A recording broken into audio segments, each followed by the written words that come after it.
Eto, naubos nila yung gatas dito sa dede.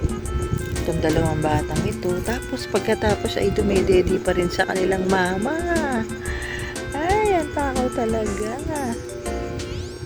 Tapos yung natira, ininom naman nito. Nagdede rin siya. Grabe ang mga bebe natin. Mababait ito eh. Yung mama niya. Tignan mo.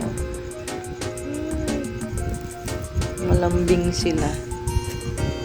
Yun. Nag-aagawan pa sa dede kahit ang laki-laki na ng tiyan nila. Busog na busog ating yung ating mga alagang mga kuting.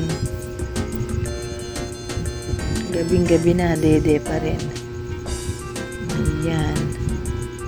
Sarap mag-alaga ng mga kuting. Kailangan ito'y magkaroon na ng sariling panibagong kulungan. Kasi yung isang puting pusa namin ay nanganak ng 4. Itong si Itim ay nanganak ng 2 lang. So, kailangan magkaroon kami ng maliit na kulungan para sa 2 puting na to. Para ilipat dun sa malaking kulungan yung 4 at si Puti yung 4 na kuting na bagong panganak. Pang 3 days pa lang sila. So napaka liit pa lang ng mga anak niya. 3 days pa lang. Ito parang last year pa tong mga to. Itong mga batang to siguro mga mahigit na ng 1 buwan sila. 1 buwan o 2 buwan.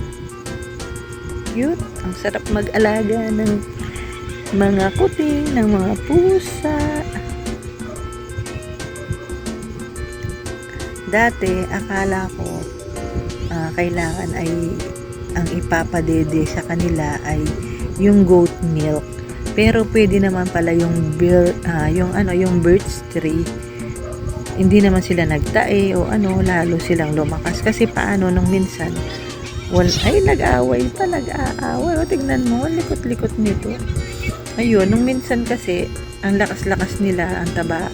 Tapos biglang, parang nangangayayat na nanghihina. So, nung napainom sila ng birch tree, ayun, bigla silang lumaki, biglang sumigla ulit. So, hindi na sila mamamatay.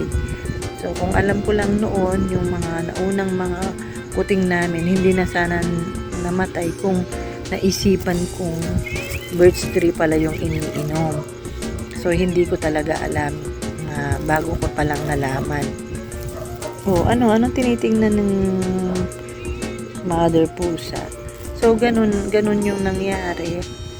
Yung dati, nanghihina, hindi pala namin alam na kulang na sila sa dede dahil yung nanay hindi naman talaga niya masupplyan yung mga anak niya. Kailangan talaga ay parang tao na inaansalan ng ibang milk ng mga baby. Naglilikot na naman tong isang ito. Ano ba? Dito ka lang kay mami mo. So, mamaya ibabalik ko na sa kulungan tong 2 ito kasi para hindi sila maglikot at matulog na. Gabi na mag-aalas 12 na ng gabi. So, hindi ko sila kaagad na painom ng gatas kasi nagpa-check up ako. Alis oras ako uwi. Ayun. Kanina ang dumedede ito. Dumedi na dito. Pinadedi ko na. Gusto pa. Takaw. Dati ito yung pinakamatakaw. Ngayon ito ang pinakamatakaw. Wala nang pwesto si mama nyo, ha? Nagbibigay. Dati nagagalit pag dumedede sila. Siguro dahil nasasaktan na. Wala nang naiipon na gatas. Ngayon dahil ilang araw na may naipon siguro. Kaya hinahayaan yung mga baby nila. Ayun guys, ganun lang. Mamaya patutulugin ko na tong 2 ito dahil naglilikot tong isa.